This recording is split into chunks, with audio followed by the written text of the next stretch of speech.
నమస్తే, నేను మీ Bharat. Political circles లో ఎక్కువగా జరుగుతున్నటువంటి చర్చ చంద్రబాబు పవన్ కళ్యాణ్ కలయిక గురించి. ఈ ఇద్దరు ఎందుకు కలిశారన్న చర్చ ఎక్కువగా ఉంది. ఒకటి, లోకేష్ ను సీఎం చేయడానికైనా ఉండాలి, లేదా చంద్రబాబు ఉప ప్రధాని గురించి అయినా ఉండాలి, లేదా వైసీపీని ఎదుర్కొనే కొత్త రాజకీయ వ్యూహమైనా ఉండాలి. ఈ మూడు అంశాలపైనే ప్రధానంగా చర్చ సాగుతోంది. సోషల్ మీడియాలో ముఖ్యంగా నారా లోకేష్ సీఎం చేయడానికి అంటూ వైరల్ అవుతోంది. నారా లోకేష్ను సీఎం చేయాలంటే అది కూటమి అంతర్గత నిర్ణయం. అందులో పవన్ కళ్యాణ్ నిర్ణయం అవసరమే, బీజేపీ నిర్ణయం అవసరమే. వాస్తవంగా లెక్కలు చూసుకున్నప్పుడు తెలుగుదేశం పార్టీకి స్పష్టమైన మెజారిటీ ఉంది. అటు పవన్ కళ్యాణ్ను అడగాల్సిన అవసరం లేదు, ఇటు మోదీని అడగాల్సిన అవసరం లేదు. మరోవైపు చంద్రబాబు ఉప ప్రధాని అంటూ కూడా ఒక ప్రచారం జరుగుతోంది. దీనికి పవన్ కళ్యాణ్ కలవాల్సిన అవసరం లేదు. ప్రధానంగా ఇక్కడ వైసీపీని ఎదుర్కోవడానికే ఇద్దరు కలిశారు అన్నది రాజకీయ వర్గాల్లో ఉన్నటువంటి చర్చ.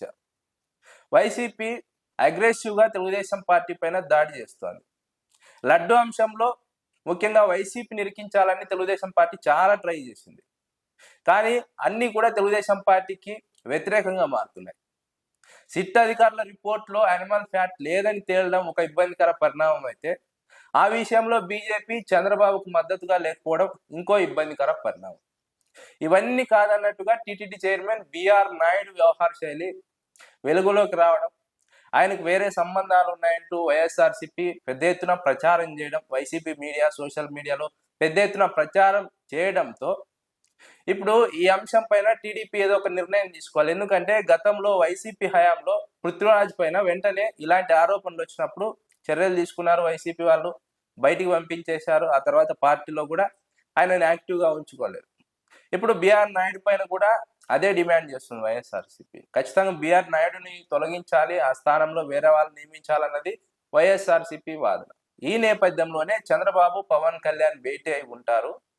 బిఆర్ నాయుడు అంశం గురించి చర్చించి ఉంటారు, లేదా లడ్డు అంశం పైన చర్చించి ఉంటారు. ఈ అంశంలో ఎలా ముందుకు వెళ్ళాలనే అంశం పైన చర్చించి ఉంటారు.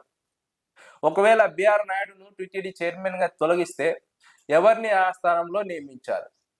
వాస్తవంగా ఇప్పుడున్నటువంటి ప్రచారం అయితే జనసేన వాళ్ళను ఆ స్థానంలో నియమించాలన్నది ప్రధానంగా జరుగుతున్నటువంటి ప్రచారం. కానీ తెలుగుదేశం పార్టీ టీటీడీ చైర్మన్ పోస్ట్ను వదులుకుంటుందా జనసేనకు అన్నది ఇంకొక ప్రశ్న. కాబట్టి ఈ అంశాలపైనే చంద్రబాబు పవన్ కళ్యాణ్ కలిసి ఉండవచ్చు అన్నది ఒక అంచనా. ఎందుకంటే రాష్ట్రంలో హాట్ టాపిక్ గా ఉన్నటువంటి ఇవే కీలకమైనటువంటి అంశాలు.